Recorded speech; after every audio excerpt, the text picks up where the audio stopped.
ഈശോമിശിഹായ്ക്ക് സ്തുതിയായിരിക്കട്ടെ. കൈ കഴുകാതെ ഭക്ഷണം കഴിക്കുന്ന ശിഷ്യന്മാരെ കുറ്റപ്പെടുത്തുന്ന പരീശന്മാരെയാണ് നാം ഇന്ന് കാണുന്നത്.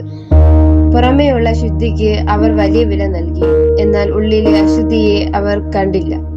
ഈശോ അവരോട് ചോദിക്കുന്നു, നിങ്ങൾ വാക്കുകൾ കൊണ്ട് എന്നെ ബഹുമാനിക്കുന്നു, എന്നാൽ നിങ്ങളുടെ ഹൃദയം എന്നിൽ നിന്ന് എത്ര അകലെയാണ്.